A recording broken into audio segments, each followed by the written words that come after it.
What's up, Trios Tribe? Bringing you guys another match from our weekly webcam tournament series at Eagle's Nest here every Wednesday at 8 p.m. Eastern. Join the Discord if you guys want to find out. It is a win-a-box every week, and we have a great time. And if you don't have product, it's okay because we allow proxies. We allow people from all regions to play: Europe, Latin America, Sea, Oceania, wherever you guys come from. We're open to play. It is a weekly webcam tournament, so why not? And let's get the match started. Right. I think this is at the bottom here. We have the red blue Merida Cruise deck. That's that's like what I call it. I think it's technically like Neo Xeon or something, like Neo. I think it's Neo Xeon or something, but it realistically you're red blue because of the Merida Cruise, right? Because you have the blue Unicorn Destroy, and then you have the Kshatriya. I'll get it clean eventually. You got the Kshatriya, right? So like those will both link pair with Merida, so you go red blue. It's one of those interesting cards that like kind of forces you to play in a type of way, kind of like the Atheron. The Atheron's also red white because Justice Gundam is white, but then his I forget what it's called, the Aegis Gundam is red, of course. But we got a couple players. Our bottom player here is starting second, so they have the EX resource available to them. Let's see when and where they use it. I think that's something we need to start tracking, is at what moment are people using this EX resources going second, because this is an advantage you get, and it's something you're putting behind. And we are going to use a overflowing affection, revealing that we are white blue here at the top. Definitely one of the 2 to 3 most popular deck colors right now. I would argue Merida, like white blue is probably on top, but then white blue is probably in contention for best with green white. And then third place probably goes to the red blue Merida Cruise deck, or some type of really aggressive like one drop rush strategy. After that, it could go like 1,000 different ways, right? It doesn't. I guess it really only goes like 6 different ways. But I digress. Looks like we're resolving another overflowing affection from the top here. And the bottom player, like I like to say here, we do allow proxies here at Eagle's Nest, but it does kind of make these videos difficult sometimes. So actually, even when we were doing the live stream, I don't know what card this is. It's a small card. It's, I assume, a red card, but I really don't know. I could not tell you what this card was. Like, it's kind of, it's almost frustrating. So I'm sorry. Video quality is down the hole, and I'm sorry about it. All right, we're gonna rest one. Is it gonna be our own over? Oh, it's gonna be an Amuro. So revealing, all right, again, like we said, revealing the fact that we are blue-red. And maybe we're not revealing that, but let's see. We do get the rest. And we're gonna swing over it. It's a perfect trade. So it must have been something that only has 3 life at most. And here comes a Razzle. So removing their Razzle and playing our own. Not sure I really like that. Their one card, our 2 cards is red blue. Taking out their 1 card doesn't feel like a great trade when we could have. Oh wait, but it had breach. Oh, so it must have been that red card that has breach, because we got rid of the EX space with that play. So okay, we did some damage with that. We get the link pair going, which similarly we get the same trade, but we don't lose our own body, which is super important, like almost disgustingly so important, because now if we don't threaten back on this RX-78, it's gonna heal again, and then it's gonna be like nothing happened. So the Kshatriya comes down. I think this is a Kshatriya. Yeah, this is definitely a Kshatriya. And we're gonna play the Merida Cruise. We're gonna link pair the Merida Cruise, do some damage. Another Kshatriya comes down, and are we going for the attack, or is that Atheron? Oh, it must have been Atheron if we're gonna on rest here.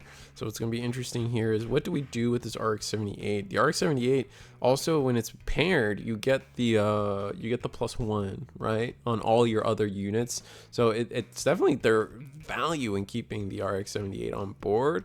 But I wouldn't be too shocked if, you know, it's gonna, at the end of this turn, it's gonna have 1 damage on it. I wouldn't be surprised if we just play a blocker or two and just clear the EX base finally. Ailstrike comes down. Nice. Ailstrike comes down. If we pair it, potentially the Kshatriya, the unpaired Kshatriya comes in, the vanilla bounce to hand, but oh, we actually just pass. Curious. I guess we'll see where this takes us. Looks like we're resting 3, play our own Show of the Resolve. Like, we are the blue-red, so we have access to it. But where exactly? This is the problem. Like, this is like when I'm commentating Gundam, like it's always hard for me because I'm like, where, like, what are the routes? Because like there's so many little things you can do in a turn. All right, so Kshatriya goes into base, vanilla Kshatriya into base as well, but it only has 3, so Ailstrike, I'm not a fan of that. We lose our whole body for that. Almost argue we should have maybe attacked first with our Kshatriya. I think I would have preferred to see that. I think we should have attacked with the vanilla first, so a little bit of a missequence. And maybe you guys will agree with me in chat, but definitely I feel like we could have attacked with the vanilla Kshatriya, baited the block. If they block, all right, we swing over Ailstrike, and we should have enough health to survive. I believe that would put us at 1 HP, which means any bounce effect would be kind of gross. Oh, but they have the Unicorn Gundam. Oof. This is Unicorn mode. Another thing, since set release, like, I didn't actually take time to learn all the alt arts, so I have a hard time actually realizing what the alt arts are. And that is that one is in fact the Unicorn mode for Unicorn Gundam. Kind of weird. Unicorn Gundam Unicorn mode. Like, that sounds silly, right? Maybe I'm the only one that thinks that. But we did have the Menager, and then we get to on destroy, we get to pick up the Menager, but we do have to discard of that. That's why we discard. I believe we discarded the Razel. Now all we have is our own Razel, and so oof, our board is pretty much clean. Our Rezo won't be able to trade into the RX-78, but I think we're ahead on base life, so we can potentially... I think this is a big Kshatriya, or is this Sinanju? This might be Sinanju. Let's see if we attack. With the full frontal, it is a link pair. If it was Sinanju, so we play it. Kshatriya comes down as well. We're just refilling the board. Rezo goes in. Will clear the RX-78. Not too bad. Getting that 1 damage is actually, like, getting that little bit of damage actually insane.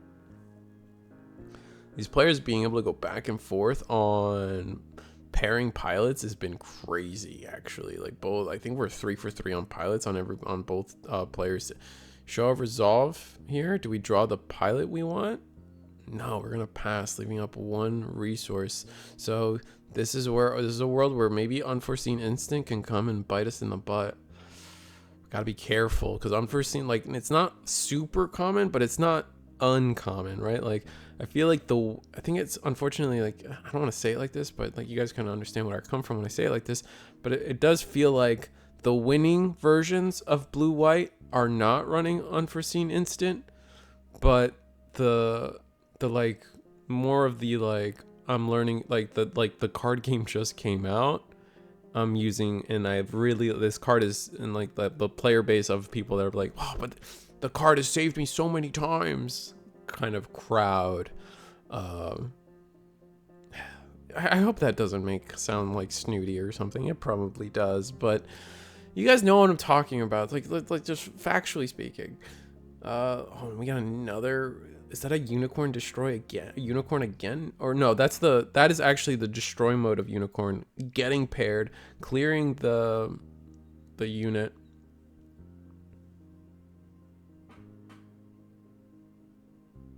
How did we clear the unit? Hitting into Freedom Gundam there, and then passing. GM and Gun Tank come down. One card left for the red-blue player. Ugh. And it's not like we haven't seen our show of resolve, so... Ooh, white base. Tap 2, get a RX-78. No, rest 4. Ale strike 1. Pilot. Bounce a GM or a gun tank, whatever. Yep. Gonna attack over the... It's a Zaku thing. Be honest. There are so many of them.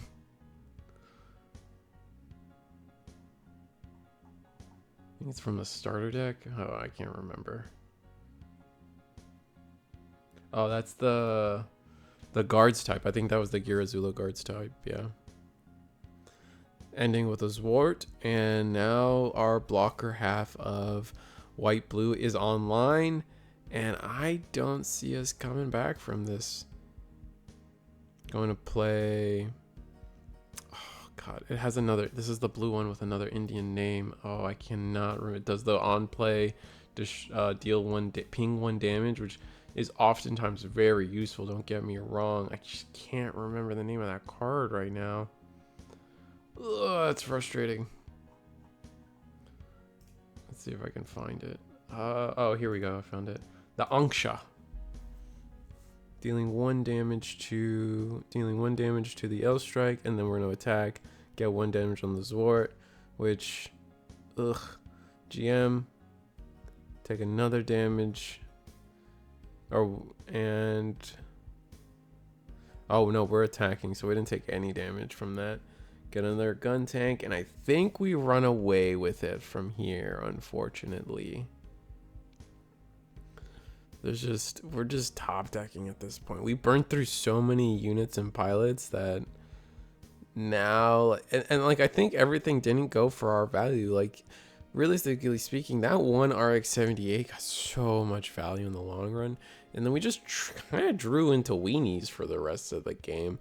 Like, this mid-range blue-white strategy is where it excels absolutely the highest. Is like their curve in terms of unit power is like nothing at the beginning because they don't play anything in the beginning, and then they go up and then they kind of flatline. You get to Gundam and Destroy, there's a bump, but for the most part, it's like a pretty like flat curve of where they plateau pretty quick, and they just have a good flat, even distribution of how good their units are across the game plan. So at this point, like, any top deck from them potentially is just as good. And here's the Aegis Gundam, right? I think this isn't Justice.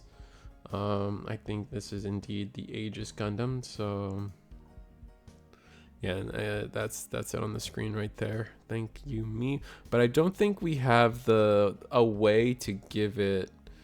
I don't think we have a way to give it that extra damage. So this isn't actually. I kind of debated you guys. This actually isn't red blue.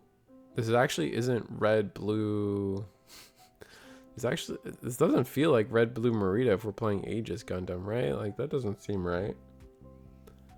Maybe you have room for, I feel like, I don't know, like, what is the, I don't fully, I'm gonna admit to you guys, I don't fully know what a blue red deck fully looks like yet. Definitely trying to take, we got Izak, we got Izak, you got Arthron, and I guess you got Merida. We also fit in Amuro in this list. So we were trying to fit a lot into this, and that could be conversation for saying that, like, maybe we were overreaching just a smidge on that. I could be wrong. Okay,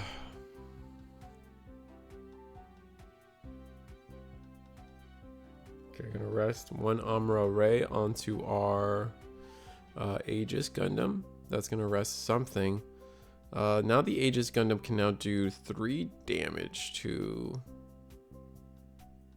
a level 5 or higher, but there's no level 5 or higher on the other side of the board, funny enough.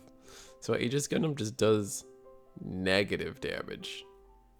Yeah, I guess not negative, you get my point. And on top of that, yeah, we're going to be able to block with the Ale Strike and I think that's just a full trade.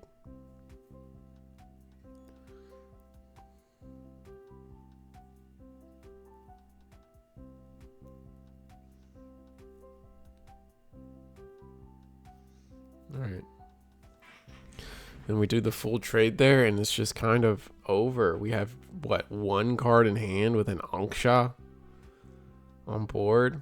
That's just not. And to be fair, our opponent only has 2 cards in hand, so like there was it just kind of shows that we were just less efficient with our cards, right? Maybe you can argue that the red blue player probably saw 1 less show of resolve, just because, and that's probably due to like things like overflowing affection, letting us draw in the early game to get into more overflowing effect or into more show of resolves. But in terms of card advantage, we went second, we were on the draw, and yeah, no, that's gonna cut it. Blue white takes it again. And like I said, I tell people all the time right now, like the big conversation is it's a set 1 bandit game, and blue white and green white definitely are the clear favorites for these reasons. I still think red blue is something to be explored. I don't think I just don't think, you know, I don't think, period.